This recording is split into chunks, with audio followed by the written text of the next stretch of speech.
Have been done in terms of security? What could have been done with security, and what's your take on how this was taken? I mean, it was totally open-ended. He goes to the 32nd floor of the Mandalay Bay and just starts opening fire. So if you talk to Secret Service professionals, they'll tell you that protecting one individual, protecting the president, protecting anybody who might be a target is difficult enough when you have 360 degrees of awareness. Going to a concert and having that many people involved and then having the high buildings, it is so difficult unless you have a complete lockdown.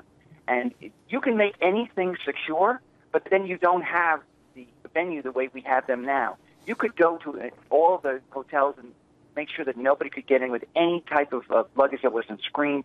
You could prevent cars from being in the area. There's so many different things we can do when, like, there's a national security event. That standard of protection is never applied to a everyday concert.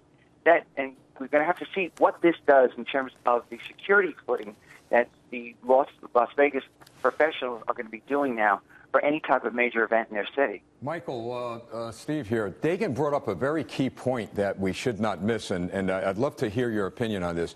There has been a change in modus operandi here. We are used to, as Dagan said, the bomber walking into the crowd, the individual with a knife or a gun on the ground.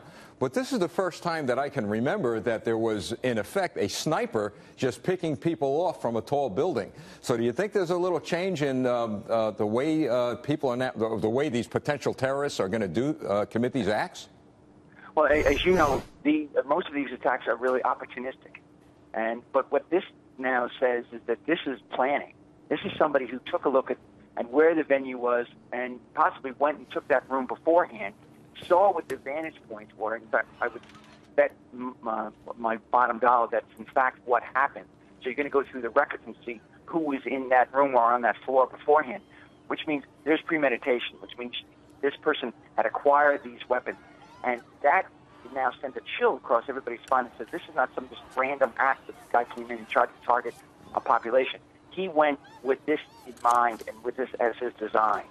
Well, how does that happen in terms of the gun laws in Nevada? I mean, certainly when you listen to the magazines and the quickness of the firing, obviously it's an automatic weapon. What else should we glean from that? Well, I mean, automatic weapons are illegal in the United States. You're not allowed to have them. Now, you can have semi-automatic, but the only way you have an automatic weapon is either you obtain it illegally or you modify an existing weapon.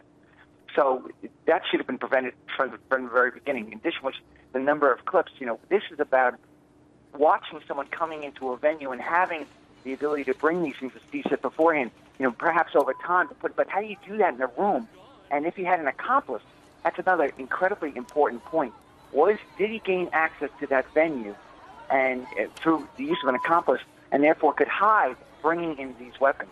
Very, very significant security question. And Maria, what Mike just added was this could draw one to the conclusion that there were accomplices, especially in bringing those weapons in. Which is why we were so interested in terms of this so-called companion or roommate, Mary Lou Danley, who the sheriff told us earlier they have located. Well, yeah. And again, she's key to this. She's key to this investigation. Yeah. And you know what they're doing right now? They're going through all of his social media footprint. They're going to find out who he's been talking to for how long, and then they're going to expand the net and go talk to every single person who's been in contact with this guy for a very long period of time. Yeah, I think this is a really good point, Michael, because earlier Dagan did the same thing. And you went to the social media. You went to Danley's Facebook page. Right, and she did. It was clearly her because there was photo after photo after photo of this woman, this person of interest, and she clearly lived in Las Vegas, in and around Las Vegas. And Michael, it was taken down. It was taken down. So the page was taken down, Michael. Or it was. You couldn't. You could know. The public could no longer see it. Michael Balboni. Yes. Anything? Who would have taken the Facebook page down? Because what you're hearing, Dagan went to the page earlier. It was there. She's seeing comments about grandma, mom, with her picture, but now it's been taken down. It's a pure speculation as to who might have taken it down. Okay. Perhaps law enforcement might have done something, but to perhaps preserve evidence or or maybe they thought that there's somebody else who was involved who was taking messages. Maybe you always have a concern about a copycat. All right. Always, or other accomplices. Michael, thank you very much for weighing in. We will get back to you as news develops. We appreciate your time this morning.